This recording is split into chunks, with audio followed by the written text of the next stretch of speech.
Hey, good morning. How are you? I am Paul. So today was a little bit different of a morning. I had some stuff that happened in my world yesterday and meant I had to cut a padlock off my storage unit, and I didn't have a spare one, and I ended up trusting the universe, and it arrived at 6 a.m. this morning, and I drove out, and it's not a time that I'm normally up at 5:45 or whatever, and the dinger went off. But I noticed some things.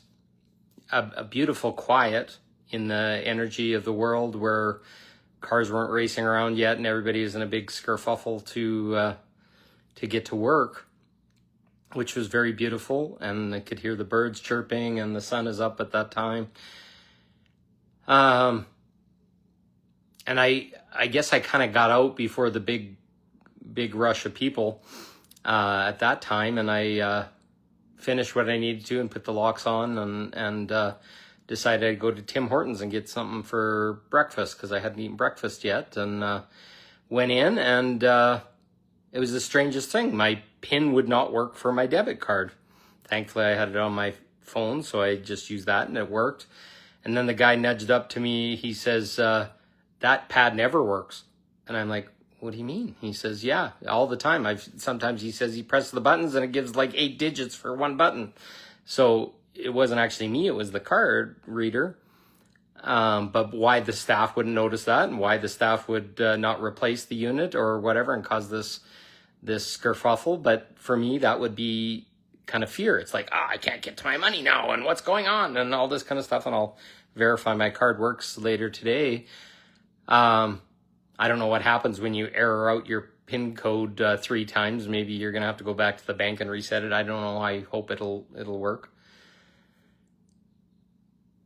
But I felt that little fear come up in me and bubble. And then the last one, I came back and I had brought my bike back from my storage unit, and because it's now summer and I like to bike, and had to blow up the tires.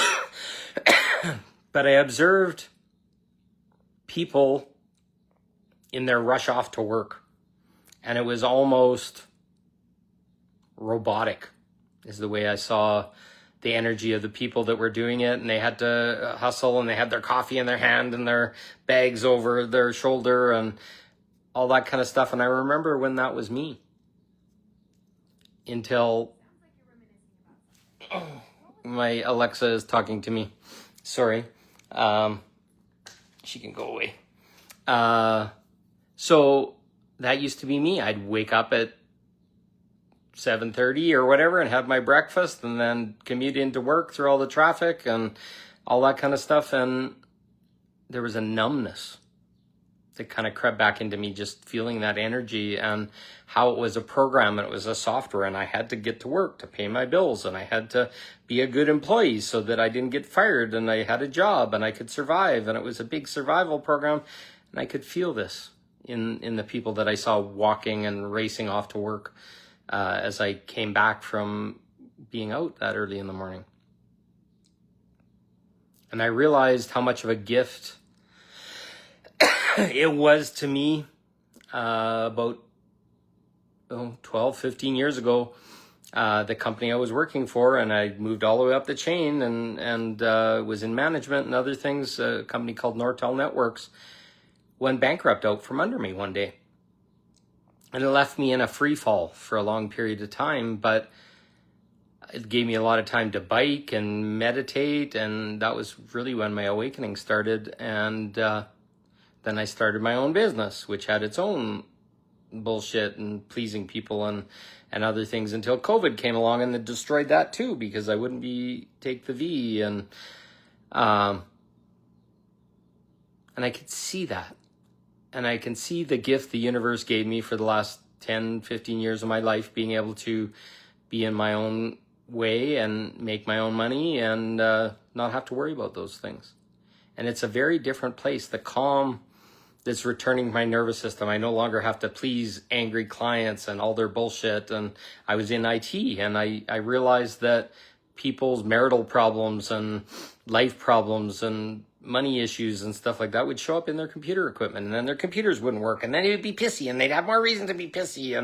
And I I'd get into this pattern of fixing the thing, and I don't know what would happen. They'd find their energy would find 1,000 different ways to make their computer not work, their printer not work, or whatever. And then it's my fault because I didn't fix it the first time, and all this kind of stuff. And then I realized I had to work with the energy and build almost like a impenetrable barrier of trust that the computers were fine. And I'd use NLP and hypnosis and all these other things because I had no other choice. Otherwise, it was all my fault and I was bad and I was wrong, but I was fixing it every time. But their energy would find a way. And then eventually I'd begin talking to them, and it was almost like a talk therapy. What's going on? And then I'd explain to them that 20 other clients had this exact same computer and they worked perfectly all the time and they were rock solid. And often that was enough to soothe them enough that it didn't come out of the computer anymore. It came out of something else. And then they became friends and they liked me and they really appreciated me and all this kind of stuff. But it was just a big fucking game of energy. So that's why I moved out of doing my IT work, and now I work with people's energy and counsel them and help them move through their programming. At the same time, I'm moving through my programming, I'm explaining what I noticed today. So maybe I'll ask you, if you're in a job and you're working every day, feel your energy in the morning. How do you feel when you wake up and that alarm clock goes off? How do you feel when you get in the shower and make your coffee and make your breakfast and sit through that commute to work, all to please a bunch of indifferent people that really only get mad at you if you do your job poorly or wrong, but the rest of the time you're just a cog in the machine. Do you want to live that life? Do you want to make a choice to live differently? And I made a choice when I was almost forced into the choice because COVID happened and I couldn't control whether or not people would, how they'd confront. Sorry, I got a message on my screen that distracted the hell out of me. I don't want to please people. I don't want to be in that control loop. I don't want to be in that program of software of angry people and frustrated bosses and getting my pay raise and paying my taxes and having to pay my bills and all this kind of stuff. And you'll say, oh yeah, well, I have to. Well, it's a very big clue that you're still inside the program. And I'm not telling anybody that they're wrong, and you do definitely do what you feel is right, but there'll be a point where you're going to go like, toe dip, toe dip, toe dip. And it's like, I'm going to try this. And all of a sudden it'll work. And if it doesn't work, try it again. Because we have layers and layers and layers of programming that say we have to serve and we have to pay our bills and we have to please because our parents did it and passed and all this kind of stuff. And we were slowly programmed into a control program, or call it the matrix. I'm living a lot outside the matrix now, and that's not a simple task, but the more that you trust, the more things work out. I mentioned yesterday I had a storage unit and I was getting some stuff out of it, and I accidentally locked my keys for my house, my car, my everything into my storage unit because the lock was separate, and I just clicked it on and it's like, where's my keys? And it's like freak out or not. And I didn't freak out. I'm like, okay, this is going to work out. So I started phoning my kids to bring a car over and take me so I could get a angle grinder to cut the lock off and all this kind of stuff. And then when I was going to the gate to get them or let them in, this guy pulls up in a service truck for signs. And I just say, hey, excuse me, sir, would you by any chance have an angle grinder and a long cord? I just locked myself and my keys into the storage unit and locked myself out, and I can't go home. I don't know what to do.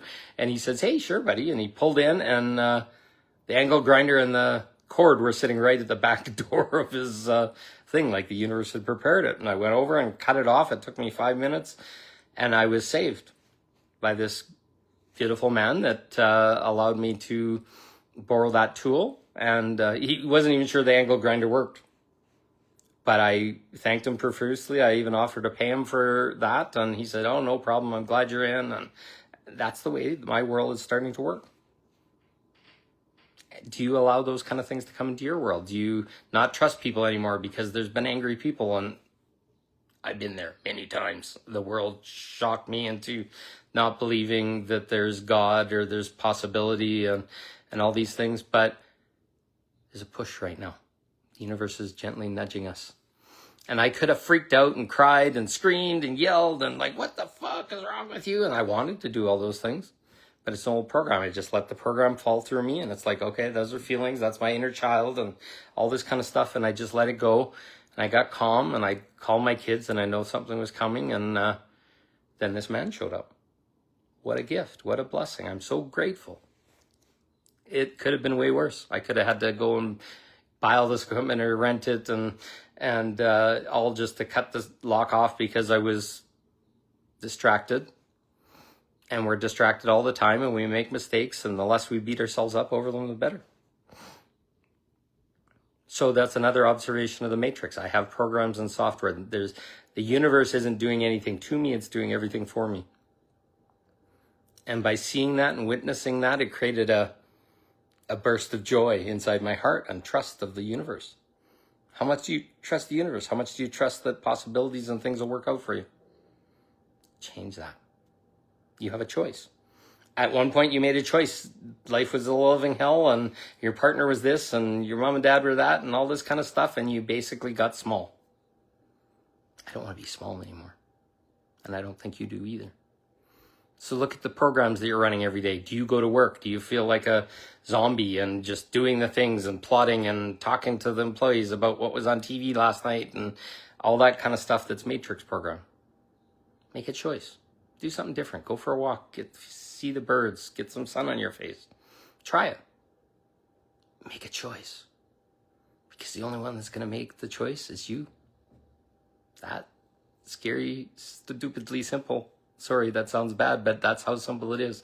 Make a choice. Make a choice to feel joy. Make a choice for the world to work out. Make a choice for huge abundance to flow into your life now. And then you'll never have to work another day in your life. You'll be able to explore yourself and work on yourself and find partners and friends and all this kind of stuff that want to do the same thing. That's the world we're moving into. But you got to make the choice. The timeline jump is here. The opportunity to go into a purpose-led life and all the magic and all the dreams and everything. The only person that's between you and your dreams is you. If you don't believe it's possible to have that partner, if you don't believe it's possible to have abundance, if you don't believe it's possible to live without a job, guess what? You'll have to live with all those things. That's simple. So make a choice. Even if it's scary and it's uncomfortable or whatever, that's what we call a leap of faith. It's surrender. Surrender to your true way of living. And it isn't what we're doing right now. I can tell you that for sure. It took me 15 years to figure this all out, and I don't expect you to figure it out overnight, but take some small leaps of faith. Ask the universe to pay a bill. Ask the universe to bring you the money that you need to have that surgery or get a new car or whatever that thing is. And then just release it to the universe. Don't obsess on it and just imagine it's happening. Magic starts to happen right in that moment because the universe will start moving everything into that possibility. It may not be the way you expect it, so be open and don't have expectations, and boom, pop, big smile. That's what it's all about. So try it. You probably think I'm nuts, but it's true. It happens to me every day, and I'm allowing it. Negative things happen as well because I haven't perfected everything up there, and if I live in low vibration or thinking or expecting the worst or whatever, I'm going to get the worst. But if I expect the better and relationship and lovers and play and fun and abundance and purpose and soul family showing up around me, it's starting.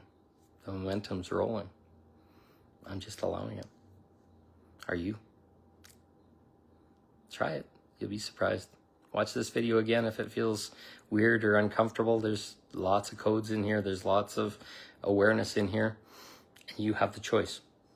Do you want this? You want to think I'm crazy? It's all okay. I could care less. But it's your time. It's my time for sure too. I love you. You got this. Just start by smiling. Laugh my silly laugh with me. That's what you need. And then somebody told me this yesterday. It's like, this is wonderful. Just keep saying it for no reason. And then have a little smile. This is wonderful. When's the last time you felt like that? even the endorphins and other things just by raising the corners of your mouth. This is wonderful. Try it, just randomly. And you'll get stuck in your brain, just randomly, and it's like, why am I so happy? And why do I feel so good? This is wonderful. Filled with wonder. Wonderful. You got this. Try it. Report back. You'll be smiling. I love you. Have a good day.